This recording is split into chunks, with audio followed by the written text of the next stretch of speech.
La portavoz del Grupo Municipal del Partido Popular en el Ayuntamiento de Benavente, Beatriz Asensio, critica el triunfalismo del alcalde y de la concejala de Hacienda sobre la reducción de la deuda, asegurando que el Ayuntamiento sigue siendo el más endeudado de la provincia, cuando el 80% de los ayuntamientos redujeron su deuda a cero ya en el año 2019. La semana pasada, tanto el alcalde como la concejala de Hacienda sacaron pecho elogiando las cuentas municipales y superávit, y a fecha de hoy, según la portavoz popular, siguen sin entregar los informes de la liquidación del presupuesto a los concejales de la oposición para que podamos estudiarlos y ver lo que hay realmente. No contamos con los datos de la liquidación del ejercicio presupuestario 2022 y, por lo tanto, no podemos valorar esos datos y conocer en profundidad cuáles han sido los resultados presupuestarios del ejercicio 2022.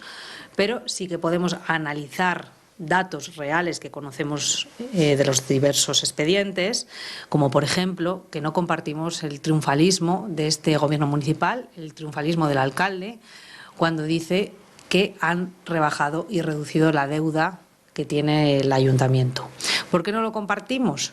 Pues porque, por ejemplo, más del 80% de los municipios de la provincia de Zamora han reducido la deuda ya en el año 2019 a cero. Sin embargo, este ayuntamiento no lo ha hecho. La ley obliga, a pesar de que las reglas fiscales estén en suspenso, la ley obliga a destinar el superávit a amortización de deuda. Sin embargo, no lo han hecho, no lo hacen y siguen pidiendo préstamos bancarios, algo que es muy significativo y, por lo tanto, siguen incrementando la deuda. Beatriz Asensio insiste en que el equipo de gobierno no ha sabido aprovechar estos años para reducir deuda y lo que se ha hecho es generar gastos estructurales que hay que seguir manteniendo y sobre los que ya ha avisado en sus informes el interventor municipal. Pues, por ejemplo, el gobierno del Partido Socialista e Izquierda Unida, durante estos años de gobierno municipal, durante los casi 8 años de legislatura, han pedido préstamos por valor de más de 9 millones de euros. Algo más de 1 millón de euros al año. Además, durante estos años, durante las 2 legislaturas de su gobierno municipal, Partido Socialista e Izquierda Unida han incrementado los costes de personal en más de 1.600.000 euros. Y en 2022, la media de los gastos diarios fueron de 47.000 euros. Además, han externalizado servicios que antes se realizaban por los propios trabajadores municipales. Con la externalización de esos servicios, por lo tanto, se incrementan los costes y se incrementa la necesidad de acudir por ellos a estos préstamos bancarios. ¿Y cuál es la deuda actual del ayuntamiento? Se pregunta el Partido Popular, cuya portavoz municipal lo aclara en base a los informes del tesorero, refiriendo que en 2023, una vez se materialice el préstamo que va a solicitar el equipo de gobierno para inversiones, la deuda será de más de 6 millones de euros. Van a materializar ahora una operación de préstamo junto con lo que ya tenían pendiente a día de la fecha. Con la materialización de ese nuevo préstamo, la deuda ascendería a 6.151.000 euros, más de 6 millones de euros que acabarían de pagar en el año 2033. Otro tema, además del que no suelen hablar, es el incremento de los gastos estructurales, que va a producir graves problemas en el futuro y de los que ya ha avisado en diversas ocasiones la intervención municipal. Para la gente que nos está viendo y que se entienda perfectamente, ¿cuál es la diferencia entre esos gastos estructurales y los que pueden llegar a ser los normales? Pues hay gastos que son puntuales. Por una determinada coyuntura hay necesidad de hacer estos gastos, de hacer ese desembolso económico, pero que con el tiempo se van a acabar convirtiendo en estructurales, o sea, en ya perpetuos, por decirlo así. Por ejemplo, el traslado del ayuntamiento de la Plaza Mayor al edificio, o sea, de la Plaza Mayor y de la Plaza del Grano al edificio del Ferial. En este caso, en ese nuevo ayuntamiento, con este traslado, los gastos que fueron puntuales, como por ejemplo la adquisición del mobiliario, que además ha costado mucho dinero este traslado. Con la adquisición del mobiliario era un gasto puntual que era necesario para equipar el nuevo ayuntamiento. Sin embargo, ahora ya el coste del mantenimiento de ese ayuntamiento, que va a ser muy superior al que era en la Plaza del Grano, junto con lo que se mantenía o estaban algunos servicios en la Plaza Mayor, va a ser un gasto ya estructural, que se va a mantener en el tiempo y un incremento considerable de esos costes.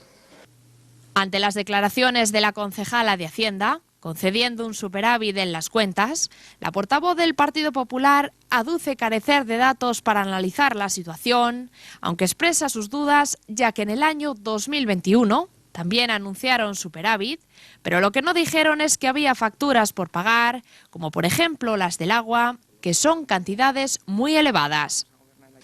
Lo que obvian y que sí conocemos y sabemos es que durante 3 años consecutivos estuvieron generando déficit.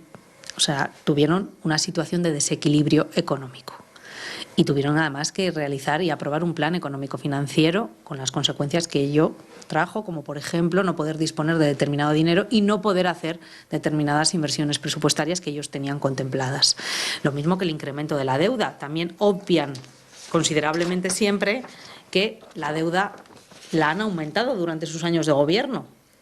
Del 15 al 16 aumentó, del 17 al 18 también y del 19 al 20.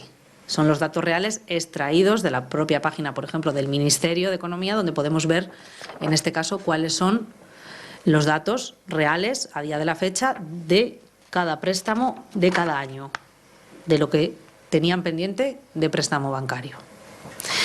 Y luego tampoco mencionan los reparos de intervención que en materia económica hay, que son reparos de intervención, además muchos de ellos que llaman mucho la atención porque se producen mensualmente, como por ejemplo en el caso de las nóminas, pero otro tipo de reparos también en materia económica, de la que la concejal de Hacienda y el alcalde nunca hablan y sin embargo son importantes y habría también que tener en cuenta a la hora de analizar la situación económica del ayuntamiento. ¿Y cuál es el motivo de que se pidan préstamos cuando se dice que hay superávit? Se pregunta también Beatriz Asensio, apuntando a que en este año se va a pedir el crédito para financiar diversas inversiones previstas en el presupuesto de 2023. Piden préstamo para pagar, entre otras cosas, libros de la biblioteca, para adquirir esos libros para la biblioteca municipal, para, por ejemplo, señales de tráfico y otro tipo de inversiones como pavimentaciones que podrían realizar con ese superávit del que alardean y sin necesidad de acudir al préstamo para poder ejecutar esas inversiones. Y por otro lado, hay también otros años en los cuales han establecido inversiones que iban a ejecutar también con préstamos bancarios, como por ejemplo la adquisición de toldos para la Plaza Mayor o la adquisición de cámaras de videovigilancia, que la habían establecido para incluso 2 anualidades, porque en la primera no la ejecutaron, en la siguiente tampoco, y no han sido capaces de llevarlas a cabo. La portavoz popular advierte que tanto el alcalde como la concejala de Hacienda suelen echar en cara al Partido Popular que pagaron el préstamo solicitado en 2012 para el pago de proveedores. En ese año lo que no dicen es que hubo una crisis del gobierno de José Luis Rodríguez Zapatero, del Partido Socialista, una crisis que además motivó que muchos ayuntamientos tuvieran que acudir a estos préstamos de pago a proveedores para pagar facturas, pero que fue algo realmente global a nivel nacional, puesto que, como digo, esa crisis económica necesitó de inyectar liquidez, entre otros casos, a los ayuntamientos para poder pagar a los proveedores. Y lo que tampoco dice el Partido Socialista de Luciano Huerga es que también con las medidas del gobierno de Mariano Rajoy se pudo lograr el salvar ese escollo durante esos años tan difíciles en España y que, entre otros casos, este ayuntamiento también pasó por ese momento complicado y finalmente, gracias a estas medidas, se pudo lograr inyectar de liquidez y pagar las facturas.